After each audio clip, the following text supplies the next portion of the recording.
सिंघिया प्रखंड के सरपंच ने 11 सूत्री मांगों को लेकर एक दिवसीय धरना दिया है। बिहार के समस्तीपुर जिले के सिंघिया प्रखंड के सरपंच संघ के प्रखंड अध्यक्ष पम्मी सिंह की अध्यक्षता में प्रखंड मुख्यालय के प्रांगण में बिहार सरकार के विरुद्ध सरपंच लोगों ने सरकार के विरुद्ध जमकर नारेबाजी करते हुए एक दिवसीय धरना दिया है। सरपंचों का मांग है कि विधायक और सांसद की तरह हम लोगों को भी सरकार पेंशन लागू करे, न्याय सचिव न्याय मित्र को भी मानदेय शिक्षक की तरह दे, वंशावली बनाने में पूर्व में दिग अधिकार को पुनः सरपंच को दिया जाए। कुल 11 सूत्री मांगे इन लोगों का है। ये लोग बताए कि सरकार यदि हम लोगों की मांगे पूरी नहीं करती है तो सामूहिक रूप से अपने अपने पद से इस्तीफा दे दूंगा। धरना में सरपंच मोहम्मद असलम, प्रियंका कुमारी, जगदीश चौपाल, दुल्लो देवी, अजनबी पासवान, मोहन सिंह, विजय पासवान, अमरजीत यादव, शिव शंकर पासवान कलाबे कई सरपंच पंच शामिल थे।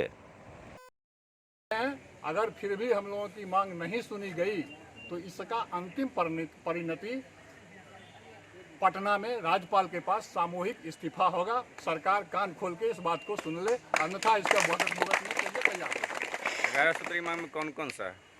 11 सूत्री मांग में ये हैं, जो सबसे पहला बात है, जो हम लोगों को जो 2006 से अधिकार दिया गया था वंशावली निर्गत करने का, वंशावली प्रमाण पत्र निर्गत करने का, सरपंच महोदय को ये 2006 ईस्वी से ये अधिकार दिया गया था, जिसको विगत कुछ दिन पहले सरपंच से ये अधिकार ले लिया गया और ये अधिकार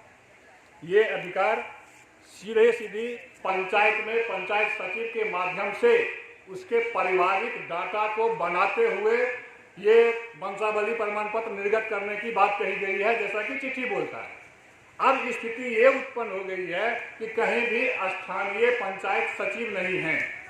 पंचायत सचिव कहीं न कहीं जिला के अन्यत्र जगह से यहाँ आए हैं, जिनको स्थानीय गांव की समस्या, पंचायत की समस्या या पंचायत के ब्यौरेवार पारिवारिक सूची का कोई भी ज्ञान नहीं है। जिस दिन से ये लेटर इशू हुआ है विभाग के द्वारा, उस दिन से शायद हम लोगों को ये बुझा रहा है कि एक भी वंशावली प्रमाण पत्र निर्गत नहीं किया गया है। जनता आक्रोश में भी है, जनता का कोप भाजन हम लोग स्थानीय प्रतिनिधि हैं, हम लोगों को देखना पड़ता है और सरकार इस बात को अनसुनी कर रही है। ढेर सारा बात है। पहला तो ये हो गया।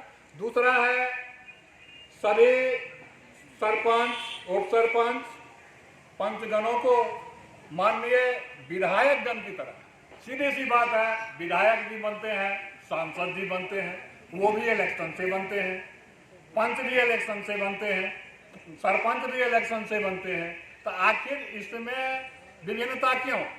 विधायक जी को पेंशन मिलता है, विधायक नहीं रहने के बाद भी उनको पेंशन मिलता है, सारा सुख सुविधा मिलता है। सांसद जी को पेंशन मिलता है, सारा सुख सुविधा मिलता है।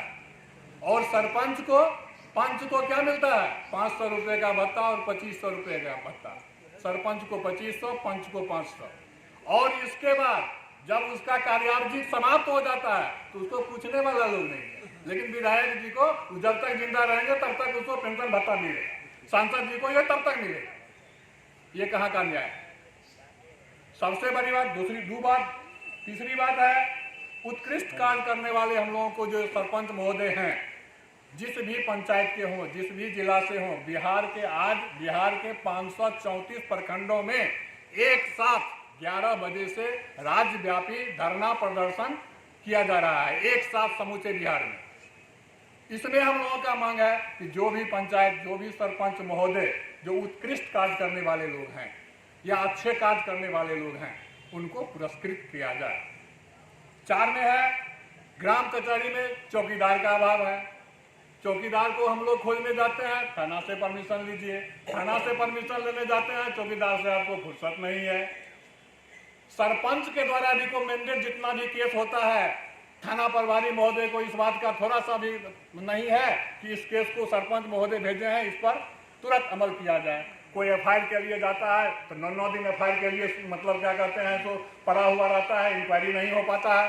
कल परसों हम लोगों के यहाँ एक सरपंच साहब पर केस हो गया था, जिसका 5 दिन 7 दिन मामला रुका रहा। वो क्या कहते हैं, एफआईआर का व्यवस्था नहीं हुआ, और जहाँ एफआईआर नहीं होने की बात है वहाँ तुरंत एफआईआर होता है। तो ये कहाँ का नियम है? और हम लोग जो नोटिस तामीला करने के लिए हम लोगों को जो चौकीदार की व्यवस्था चाहिए वो नहीं मिल पा रहा है। नतीजा होता है हम लोग पंच के मार्फत, क्या कहते हैं, सचिव के मार्फत या अन्य किसी दूसरे आदमी का जो है ग्रेजुएशन है, और हमारे न्याय मित्र जो है वो डबल ग्रेजुएट है। आज शिक्षक का जो भत्ता में होती क्या कहते हैं मानदेय मिलता है वो 30,000 है, 32,000 है, 33,000 है, 34,000 है सिंगल ग्रेजुएट। और न्याय मित्र जो डबल ग्रेजुएट है इनकी मासिक भत्ता मात्र 7,000 रुपये है, वो भी कंटिन्यूअस नहीं है। न्याय सचिव की बात कीजिए, वो 6,000 रुपया मासिक पर वो काम कर रहे हैं। न्याय सचिव को देखिए, ग्राम कचहरी के पूरे कागजात का काम उनको देखना पड़ता है। सरकार फंड दे रही है कि आप कंप्यूटर खरीदिए, आप ग्राम कचहरी में कंप्यूटर को लगाइए, लेकिन उस कंप्यूटर को चलाने वाला लोग नहीं है। यहाँ पंच का भत्ते में पूछता है कंप्यूटर को चलाने वाला लोग अलग से कहाँ से आएगा। तो ये सारी व्यवस्थाएं हैं जो हम लोगों के साथ सौतेलापन का व्यवहार सरकार की ओर से दर्शाया जा रहा है, जिसको हम लोग ये आगाज कर रहे हैं। इसकी परिणति 24-25 के इलेक्शन में हमारी एकजुटता सरकार को देगी। 24-25 दोनों इलेक्शन, 24 में क्या कहते हैं एमपी का इलेक्शन और 25 में एमएलए का इलेक्शन। ये इलेक्शन में ग्राम कचहरी पंच सरपंच संघ उनको बता देगी कि एकता में बल है या नहीं है।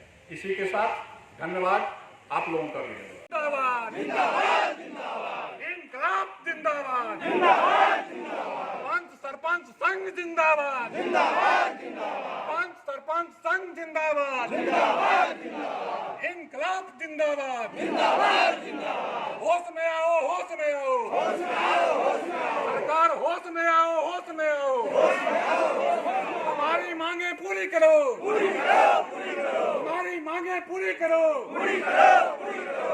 इनकलाब जिंदाबाद जिंदाबाद जिंदाबाद, पंच सरपंच संघ जिंदाबाद जिंदाबाद।